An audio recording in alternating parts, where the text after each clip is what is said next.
만나뵙게 되어서 반갑습니다.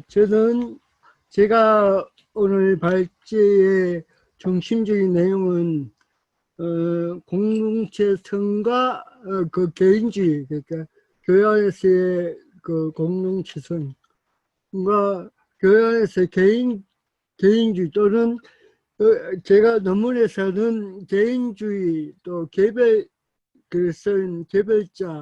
또 개인 이렇게 여러 가지 단어도 많이 사용했는데 제가 논문에서는 이런 개인주의, 개별자, 또 개인 이것들을 다 같은 의미로 사용되고 있습니다. 그 제가 서론에서는 여러분들이 말씀해 주셨기 때문에 하나만 여기서 더 붙인다면 그 스타크라는 그 사회학자가 옛날 로마교회의 로마교회 성장의 원인을 연구했는 책이 있는데 그 책에 보면 로마 시대에도 역병이 많았다고 합니다. 전염병이. 근데 그 전염병을 통해서 이제 로마 교회가 성장하고 로마 교회가 정교에서 인정을 받을 수 있었던 계기가 바로 그 로마 교회가 그 역병을 대처하는 그런 삶 속에서 그 교회가 발전할 수 있었다고 그렇게 이야기를 하고 있는데, 왜냐하면 그 당시에 로마 교회에 역병이 그 수시로 발생했다고 합니다. 근데 그 수시로 발생하는 역병에 대해서 타 종교들은 다 그 전염병을 피해서 도주를 하거나 피난을 가거나 하는데 그 당시에 로마 교회 교인들은 오히려 그 역병에 걸린 환자들과 함께하고 또 간호하고 하는 이것들이 로마 시민들에게 엄청난 영향을 끼쳤다고 합니다. 그래서 그때부터 이 로마 교회를 바라보는 그 로마 시민들의 그 인식이 달라졌다고 합니다. 또 하나는 그 중세 시대 때 있었던 패스트의 상황, 그때로 가장 많이 이제 그 피해를 당한 곳이 바로 교회였고 또 그 교회에 일하고 있던 그런 목회자들의 그 많은 피해를 봤다고 합니다.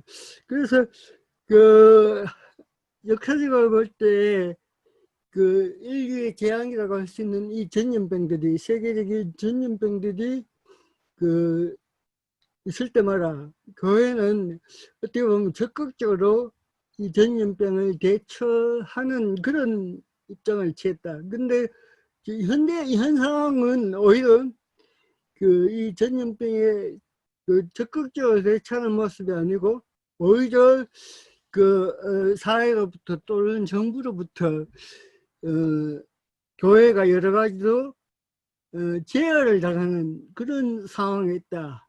그게 지금까지 역사적으로 그 전염병이 일어났을 때에 교회와 사회의 그 관계 속에서 특별히 다른 점이라고 그렇게 볼 수가 있습니다. 또 하나는 그 지금의 이 팬데믹 상황에서 최고로 이제 제가 중요하게 생각하는 것들은 뭐냐면은 바로 개인주의죠.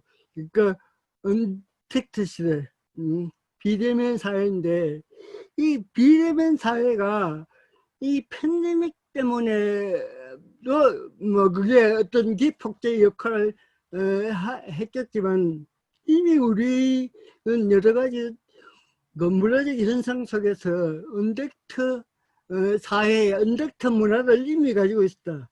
그러니까 코로나가 아니더라도 이런 그 언택트 문화는 이미 우리 사회의 문화적 현상으로 또 하나의 문화로 그렇게 자리를 잡고 있다.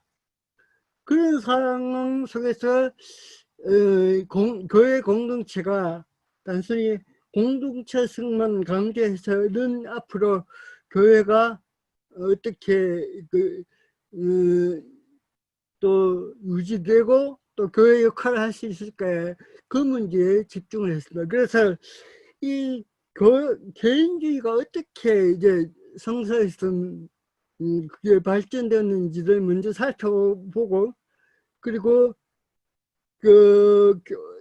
우리가 다 잘 알다시피 우리가 잘 아는 도익신학 속에서 교회론의 많은 책들을, 많은 저작들을 보면은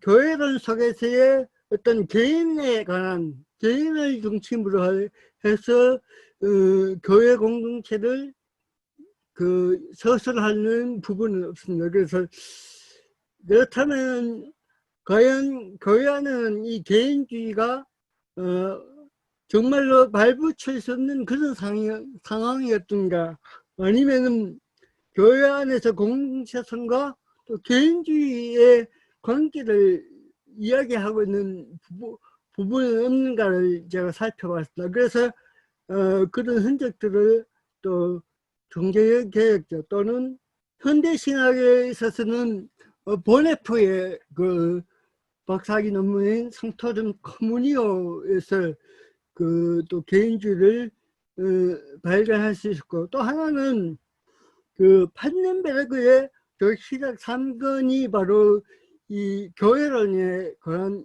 교회론을 서술하는 책이 바로 판넨베르그의 시작 3권인데, 근데 판넨베르그의 교회론 전체는 어떻게 보면 처음부터 개인주의로부터 출발합니다. 그러니까 이때까지, 그전까지는 모든 교회론이 공동체성을 근거로 해서 교회에 대한 이론들을 펼쳐나갔다면, 제가 말씀드린 보네프나 또는 현대신학자라고 할 수 있는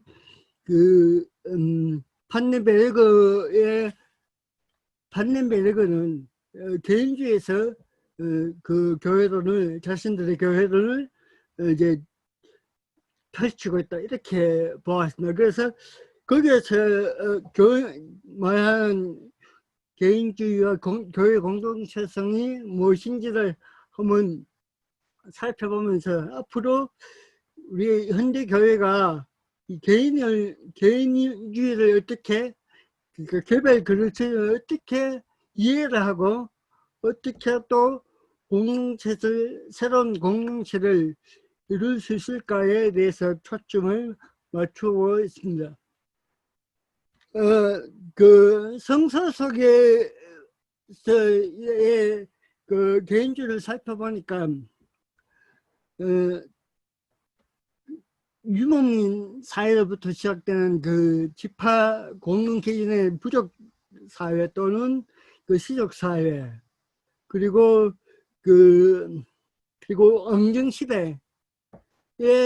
왕정시대까지는 아주 집단적이고 어떤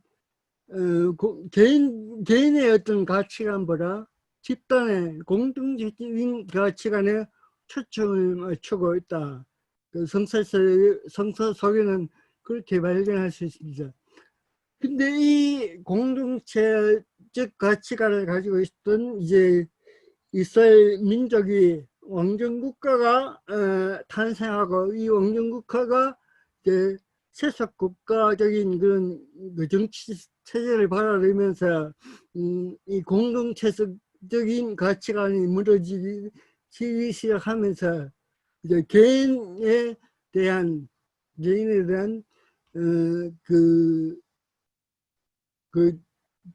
관심이 집중되기 시작했다고, 그렇게 성서 속에서 그렇게 발견할 수 있습니다. 근데 이 개인주의가 이 이스라엘 역사 속에서 가장 이제 중요한 어떤 포인트로 그게 부상되었을 때가 언젠가 하면은 바로 포로기 시대입니다. 포로기 시대 때에 이제 이 개인주의가 강화가 됩니다. 그래서 에르미야나 에스겔서 또는 지혜문학에서 특별히 이 개인주의가 공동체 성보다 개인주의가 더 훨씬 중요하게 또 생각되고 또 그 개인주의에 대한 관점들, 그 이해들이 이 당시에 포로기 시대 때 또 포로 후기 시대 때 이제 그 부상하게 되었던 거죠. 특별히 그 에스겔서 18장 이후 그리고 에레미야서에도 그 31장 이후에 보시면 그 제가 들은 그 논문에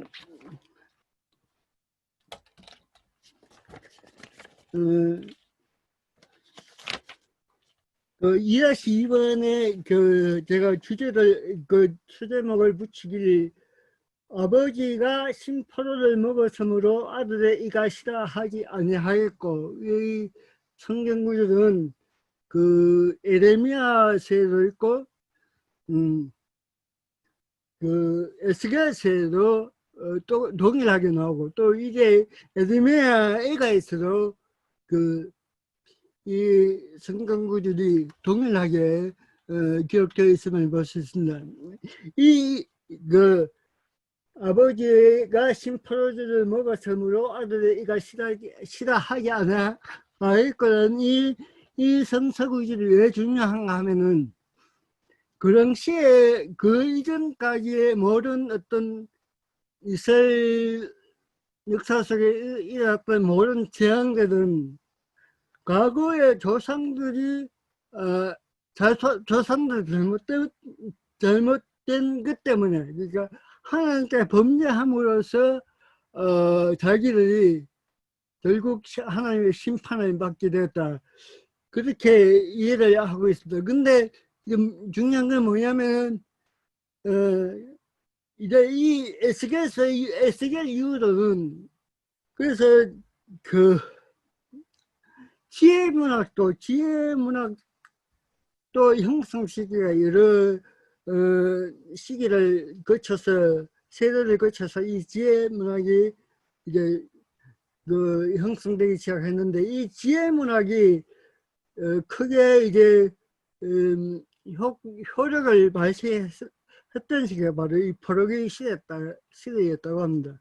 그러니까 이 지혜문학 속에서 어떤 이야기들이 어떤 게 중요한 그 이슈가 되었는가 하면 어떤 공동체의 이야기 또는 하나님의 구원사적 이야기보다 개인이 하나님 앞에 어떻게 살아야 할 것인가 또 그래서 그런 문제에 집중했고 또 하나의 문제는 뭐냐면은 이 GM에서 살펴볼 수 있었던 게 어떤 신명기적 역사관이 희미해졌다.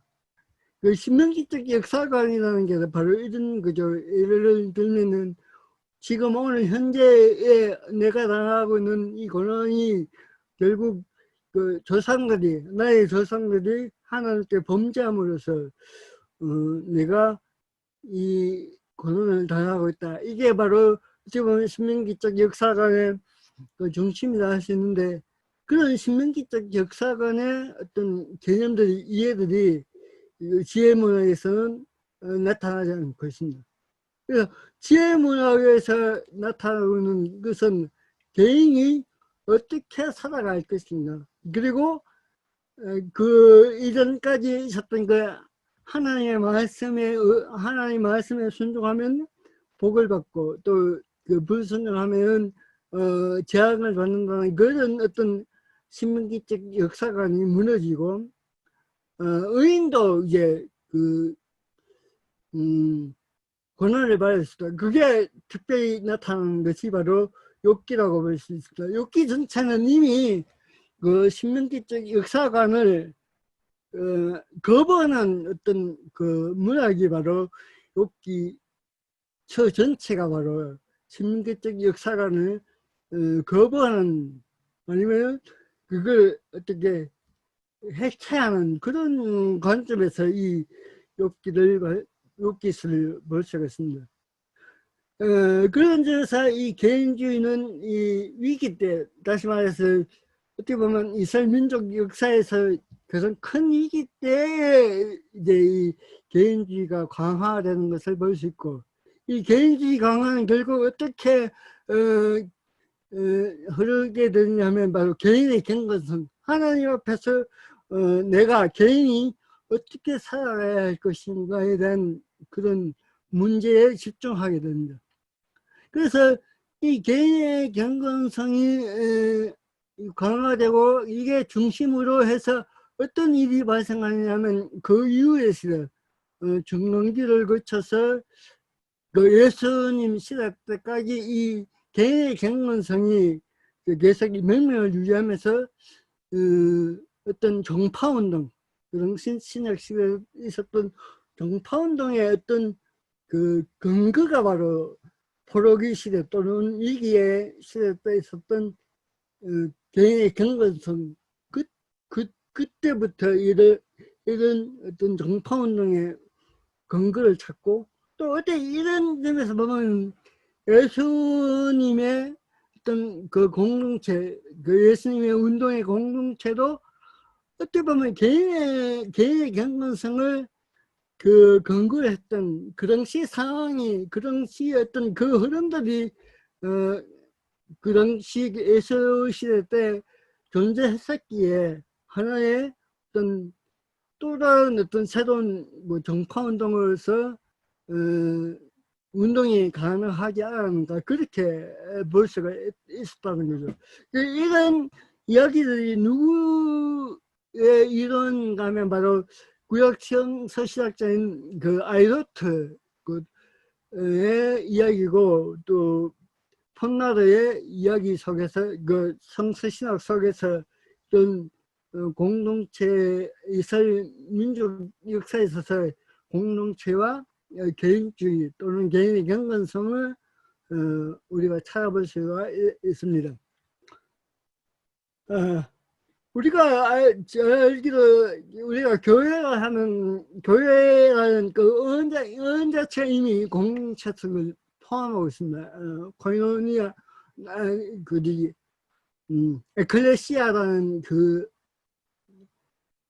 단어가 이미 공동체성을 포함하고 있고, 그래서 그 뉴턴은 이 에클레시아를 번역하기를 키레헤라고, 독일말로 키레헤라고 번역하지 않고 개만대로 이렇게 번역을 하면서 자신의 교회론을 이야기하고 있는데, 그래서 따지고 보면 교회론이 시작되면서, 교회에 관한 이해가 시작되면서 이미 개인에 대한 이해보다 공동체에 대한 이해가 먼저 우선시되었고, 그 속에 이제 이 개인은 이제 망각되어 버리는, 그러니까 공동체 속에서의 개인의 문제지 개인과 공동체성의 관계에 대해서는 전혀 이 교회론에서 다루어지지 않겠다. 이게 교회론의 역사다, 그렇게 볼 수가 있습니다. 근데 엄밀히 따지고 보면 이 루터의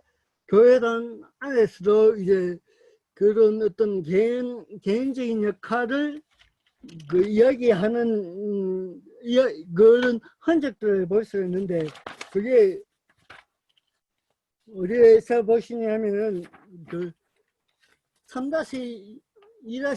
3-2-1번 뉴턴의 경우에는 그 페이지에 보시면 그 밑에 보면 중간쯤 보시면 네온 하르트라는 그 조직치학자가 이 뉴턴의 교회라는 언급하면서 그 개인주의를 언급하시는 그런 여지가 바로 이 뉴턴의 교회론에서 이제 가지고 있다, 그렇게 이야기를 하고 있는 부분을 볼 수가 있습니다.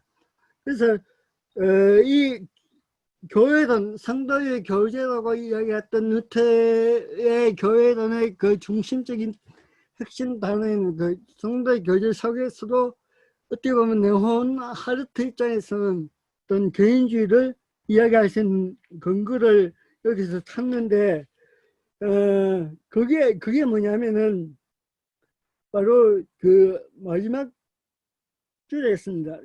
마지막 줄 위에 세 번째 줄, 다시 말해, 하나님 앞에 설 수 있는 유일한 가능성은 그리스도의 부르심뿐이다. 그의 부르심으로는 하나님의 사람으로 존재할 수 있다. 엄밀히 말해서 공동체 문제는 차후의 문제다. 이런 점에서 성도의 공동체는 부르심 받은 개별 그리스도인으로 구성될 수 있을 뿐이다. 이렇게 네온 하르트의 입장에서 보면 결국 이 성도의 공동체라는 것도 루트의 그 입장에서는 이 성도의 공동체라는 것도 어떻게 보면 개인주의로부터 개별 그리스도로부터 출발했다고 이렇게 볼 수가 있다는 거죠. 그리고 또 칼빈도 그의 교회론을 보시면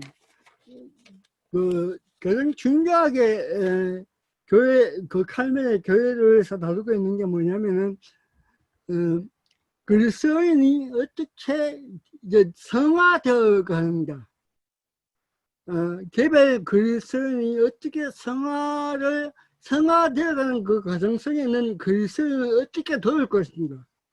그게 바로 그 칼빈 교회론의 핵심적인 주제 가운데 하나라는가.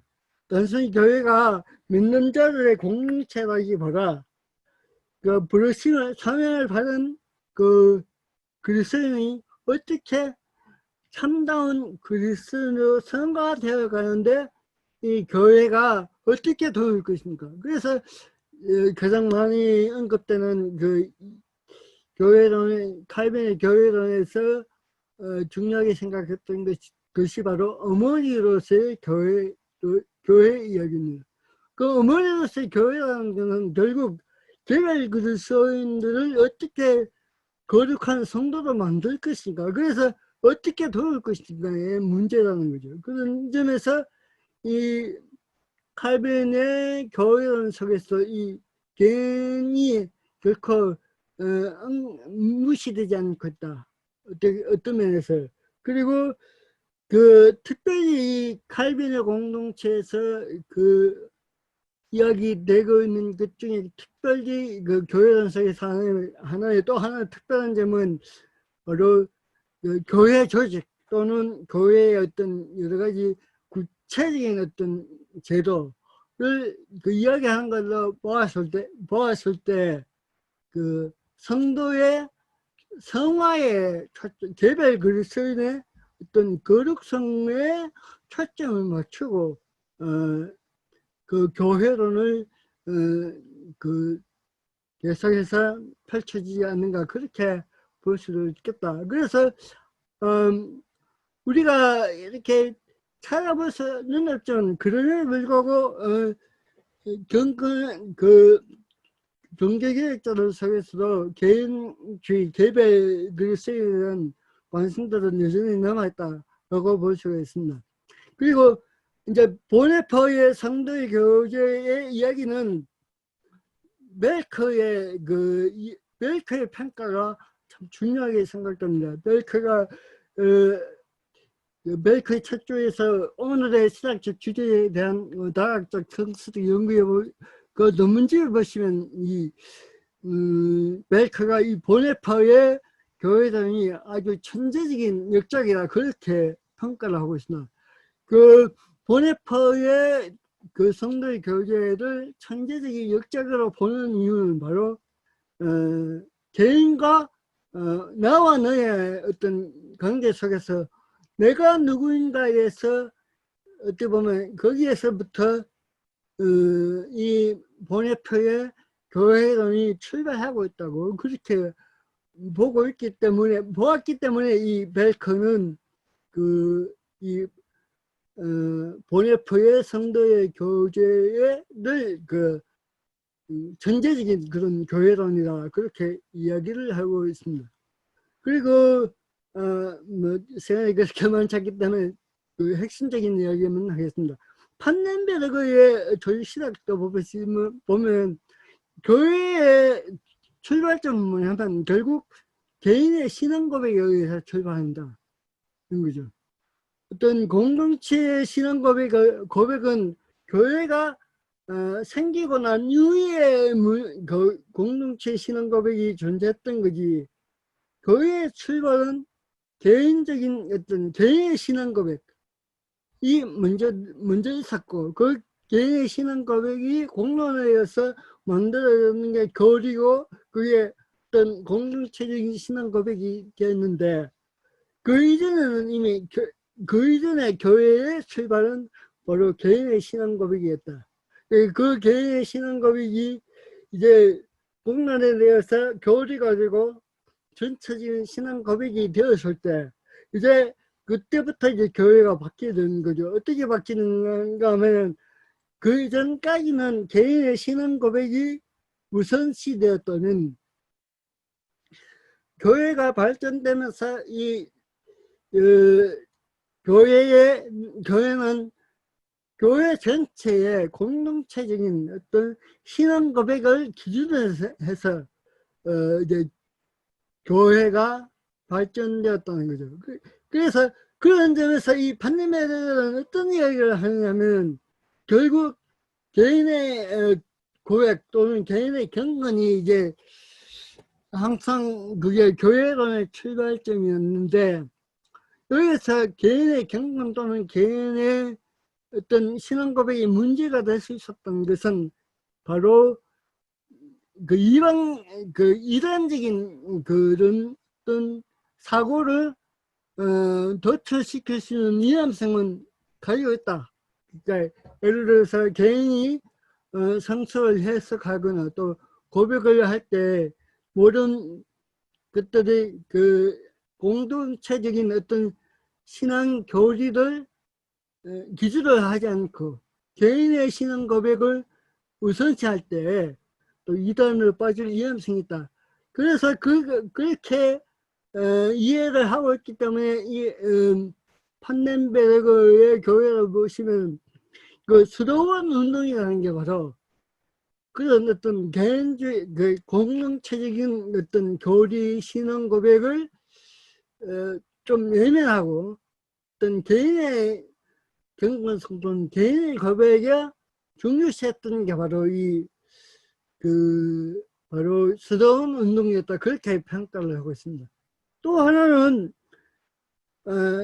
이 개인의 경건성을 강조했던 그 시학자들이 한 명이 바로 아까 전에 지난번 제가 이야기했던 경건주의와 또 우리 자유주의 시학을 이야기했던 수다에드마에서도 이 개인주의의 어떤 그 이야기를 찾아볼 수는 있습니다. 어쨌든 그럼에도 불구하고 중요한 게 뭐냐면 이 여러 학자들의 그 주장들 속에서 공동체의 성만 강조됐던 것이 아니고 개인적인 개별 글쓰기에 대한 강조가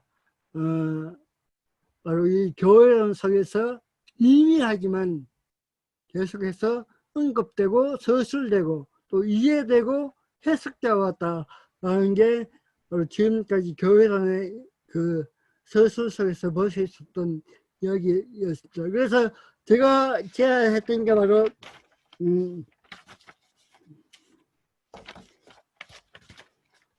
3-5번입니다. 3-5번 뭐 다른 이야기는 그 이야기를 하지 않고 우리가 잘 아는 그 신앙고백 이야기를 잠차하겠습니다. 그 사도신조를 이야기하죠. 그 사도신조는 나는부터 시작되죠. 지금 현대 번역은 나는 뭐 믿습니 이렇게 시작되는데 그 이전 번역에서는 나는 믿습니다라는 그 구절이 빠져 있습니다.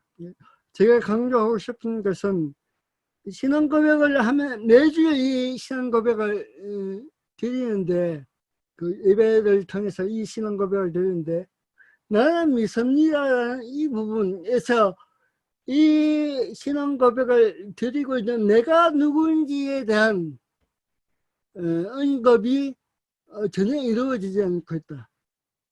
그래서 내가 신앙 고백을 하고 있는 내가 누구인지에 대한 언급 없이, 이해 없이 그 뒤에 나오는 여러 가지 어떤 신앙적 교리 내용들이 어떤 의미가 있을까? 그래서 교회가 이제는 강조되어야 될 게 있다면 바로 이 신앙 고백 속에서 오늘도 신앙 고백을 하고 있는 나는 누구인가에 대한 어떤 철저한 반성이 먼저 요구되어야 한다. 그리고 그 이해가 먼저 되어야 한다. 그런 점에서 현대의 그 도시락의 어떤 그 순서는 우리가 신론부터 이렇게 시작되는데 그 순서를 어떻게 보면 바뀌어야 되지 않을까. 그 신앙 고백의 가장 그 기본적인 것은 결국 나의 문제인데 나의 문제에 대한 이해 없이 나의 문제에 대한 내가 누군지에 대한 이해 없이 이루어지는 신앙 고백이 과연 건전한 공동체를 이룰 수 있을까라는 그런 생각을 해봅니다. 결론을 제가 말씀드리겠습니다. 성서를 통해서 또 교회의 역사를 통해서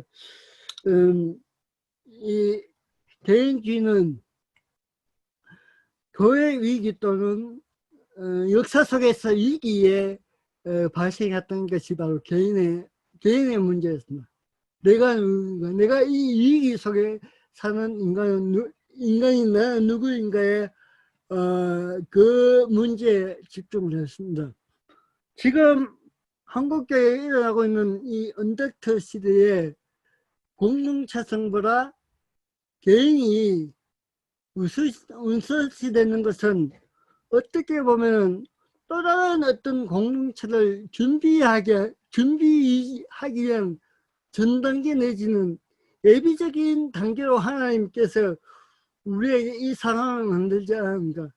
지금까지의 교회 공동체가 어떤 공동체를 중심으로 한 그 여러 가지 어떤 힘과 권력 체제 때문에 개인이 올바른 신앙을 견지하지 못하고 자기 자신에 대한 그 반성과 이해 없이 교회가 이때까지 유지되어 왔다면 지금부터는 개인에 집중함으로써 내가 누군지를 먼저 묻고 내가 누군지에 대한 대답을 통해서 또 새롭게 공동체가 형성될 것이다. 그래서 지금 교회가 텅텅 비고 교회가 모임이 제대로 이루어지지 않는다 해도 우리는 이런 역사적인 상황을 통해서 어떤 새로운 희망을 발견하고 지금 시대는 어떻게 보면 공동체보다 개인에 집중해야 되는 그런 시대가 아닌가 그렇게 생각합니다. 감사합니다.